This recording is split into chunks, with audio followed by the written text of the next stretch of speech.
karena peristiwa demo di DPR yang menimbulkan banyak korban dan kerusuhan yang meluas di seluruh tanah air, sehingga harus segera diselesaikan oleh pihak yang berwenang dan berwajib. Kita tentu mendukung demo dan protes-protes itu 100% mendukung. Jika ada ketidakpuasan atau anggapan kesalahan dari para pengelola pemerintahan dan lembaga-lembaga politik, kita setuju, perkeras saja protes. Kita mengerti itu. Tetapi yang terjadi sekarang mungkin sudah terlalu jauh. Saudara, atas permintaan beberapa media saya ingin menyampaikan satu jawaban untuk semua. Pertama, memang situasi sekarang ini mencekam, ya, karena peristiwa demo di DPR yang menimbulkan banyak korban dan kerusuhan yang meluas di seluruh tanah air, sehingga harus segera diselesaikan oleh pihak yang berwenang dan berwajib. Kita tentu mendukung demo dan protes-protes itu 100% mendukung. Jika ada ketidakpuasan atau anggapan kesalahan dari para pengelola pemerintahan dan lembaga-lembaga politik, kita setuju, perkeras saja protes. Kita mengerti itu. Tetapi yang terjadi sekarang mungkin sudah terlalu jauh. Satu, sudah menewaskan saudara Afan yang di DPR itu. Jangan lupa, di Makassar juga diberitakan hari ini 3 orang tewas ketika gedung DPRD itu diserbu oleh massa dan dibakar. Nah, di Bandung polisi itu dikejar-kejar habis oleh massa, sampai lari berhamburan, ditangkap, ditendang gitu. Itu sudah tidak sehat. Tetapi juga di gerbang Pemuda Sentral di Jakarta ada video beredar sekelompok brimob menangkap seseorang yang sedang demo, lalu dibawa ke flyover, dia sendirian dikeroyok, ditendang dan dipukul rame-rame. Banyak juga polisi yang berbaring di rumah sakit dalam keadaan luka parah. Bahkan ada polisi yang diculik dari Brimob Metro yang wajahnya luka luar biasa, bahkan badannya juga dipaku.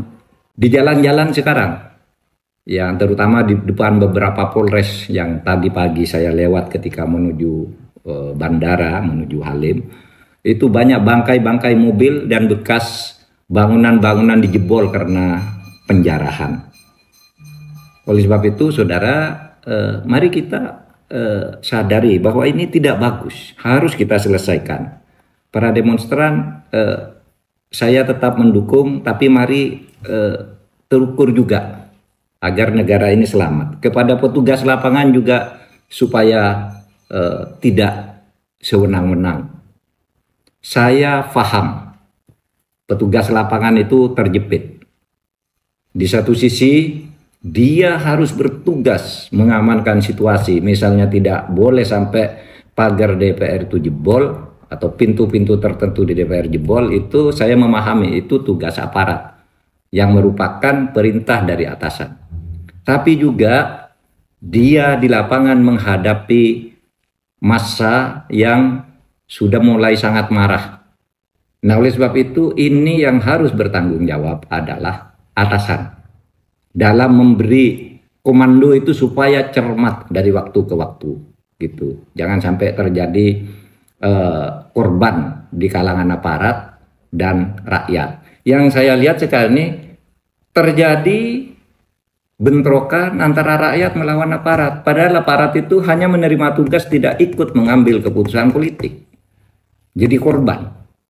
Polisi jadi korban. Rakyat jadi korban. Oleh sebab itu ini harus diselesaikan. Masalah utamanya apa? Ya. Masalah utama yang kita lihat itu adalah akumulasi kekecewaan memang. Ya, apa akumulasi kekecewaan itu? Kebijakan-kebijakan pemerintah yang banyak sekali menimbulkan protes di berbagai bidang. Ya, dan hampir setiap saat protes-protes itu muncul, tetapi penyelesaiannya tidak jelas. Hanya seperti ngasih permen lalu timbul lagi kebijakan-kebijakan yang menjadi persoalan baru bagi masyarakat. Kemudian banyak politisi yang arogan, tidak punya empati terhadap kehidupan masyarakat, sehingga menimbulkan reaksi yang kemudian memanas. Lalu saya melihat juga tak menentunya proses penegakan hukum.